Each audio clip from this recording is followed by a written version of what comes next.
Assalamualaikum warahmatullahi wabarakatuh. Perkenalkan, kami dari kelompok 5 dan saya sendiri, Raditya Dwi Pangestu dengan NIM 07011128-067. Bersama rekan-rekan saya di sini ingin memenuhi tugas dari mata kuliah Kebijakan Publik yang diampu oleh Ibu Novitri Pratiwi, SIPMKP, dengan materi Kebijakan berorientasi pada gender dan difabel.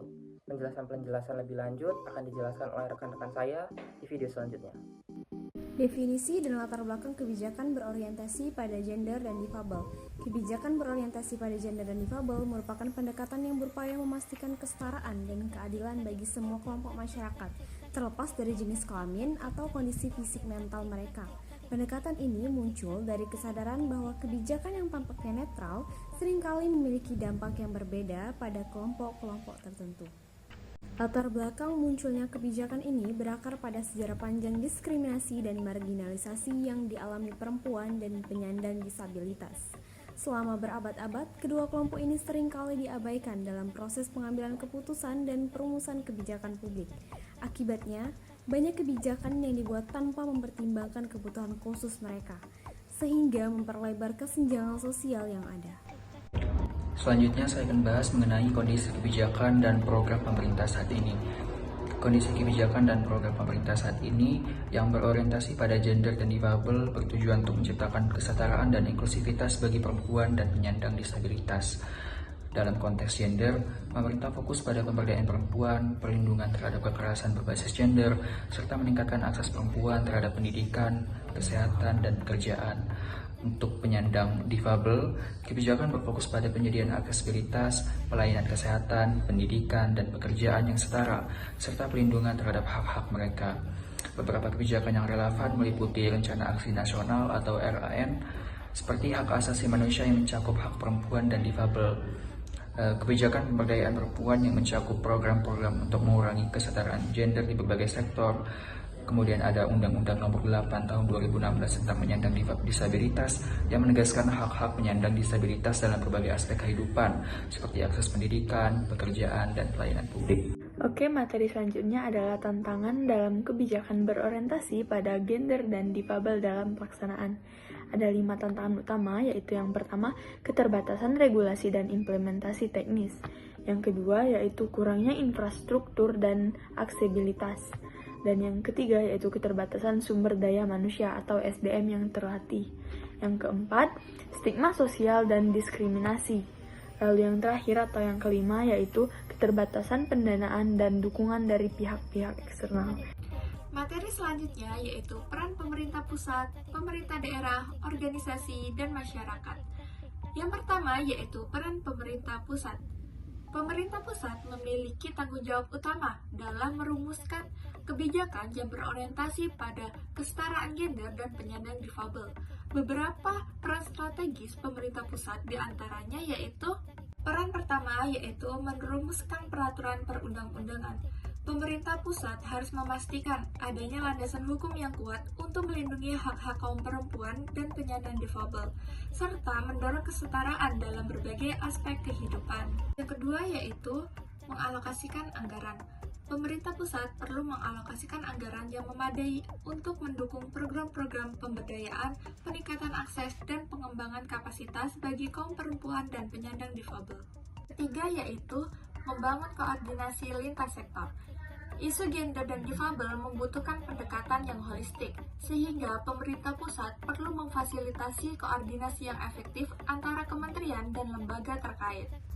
Yang keempat yaitu memperkuat kapasitas daerah. Pemerintah pusat perlu mendorong pemerintah daerah untuk mengembangkan kebijakan serupa dan meningkatkan kapasitas mereka dalam mengimplementasikannya.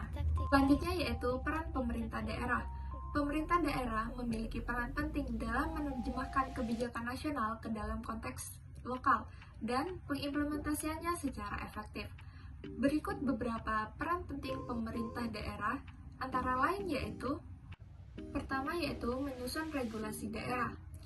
Pemerintah daerah dapat menyusun peraturan daerah yang mendukung kebijakan kesetaraan gender dan inklusi penyandang difabel yang sesuai dengan kebutuhan dan kondisi daerah masing-masing. Kedua yaitu mengalokasikan anggaran daerah. Pemerintah daerah perlu menganggarkan dana yang cukup untuk mendukung program-program pemberdayaan dan peningkatan akses bagi kaum perempuan dan penyandang difabel di tingkat lokal. Yang ketiga yaitu mengembangkan kapasitas aparatur daerah.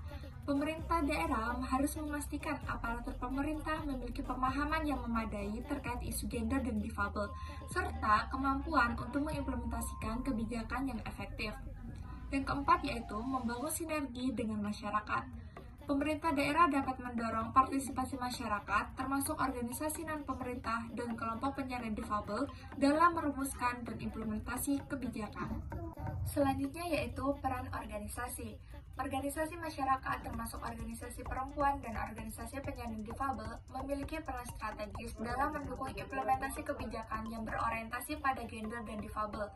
Beberapa peran mereka antara lain, yang pertama yaitu advokasi dan penguatan kapasitas. Organisasi masyarakat dapat berperan aktif dalam melakukan advokasi untuk mendorong kebijakan yang berpihak pada perempuan dan penyandang difabel. Mereka juga dapat membantu meningkatkan kapasitas komunitas dan memahami serta memperjuangkan hak-hak mereka. Yang kedua yaitu partisipasi dalam perumusan kebijakan. Organisasi masyarakat dapat memberikan masukan dan rekomendasi dalam proses perumusan kebijakan terkait gender dan difabel, sehingga dapat mewakili suara dan kebutuhan komunitas. Yang ketiga yaitu pemantauan dan evaluasi implementasi. Organisasi masyarakat dapat berperan dalam memantau dan mengevaluasi implementasi kebijakan di lapangan, serta menyampaikan umpan balik kepada pemerintah untuk perbaikan ke depan. Yang keempat yaitu pengembangan program berbasis komunitas. Organisasi masyarakat dapat mengembangkan program-program pemberdayaan dan peningkatan akses bagi perempuan dan penyandang difabel di tingkat komunitas. Selanjutnya yaitu peran masyarakat. Masyarakat luas juga memiliki peran penting dalam mendukung implementasi kebijakan yang berorientasi pada gender dan difabel. Antara lain, pertama yaitu partisipasi aktif. Masyarakat dapat berpartisipasi aktif dalam berbagai program dan kegiatan yang mendukung kesetaraan gender dan inklusi penyandang difabel di lingkungan mereka. Yang kedua yaitu perubahan mindset dan perilaku. Masyarakat perlu mengubah mindset dan perilaku yang bias gender dan masih membatasi peran serta penyandang difabel di dalam kehidupan sosial. Yang ketiga yaitu dukungan sosial. Masyarakat dapat memberikan dukungan sosial bagi perempuan dan penyandang difabel sehingga mereka merasa diterima dan didukung dalam masyarakat. Keempat yaitu kolaborasi dalam pemangku kepentingan.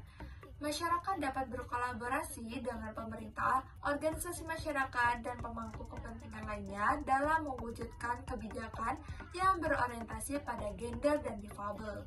Demikianlah penjelasan yang dapat kami sampaikan. Selanjutnya saya akan membacakan kesimpulan dari materi kebijakan berorientasi pada gender dan difabel. Kebijakan berorientasi pada gender dan difabel merupakan pendekatan yang menekankan pentingnya kesetaraan dan inklusivitas dalam setiap aspek kehidupan manusia, mulai dari sosial, ekonomi, politik, ataupun budaya.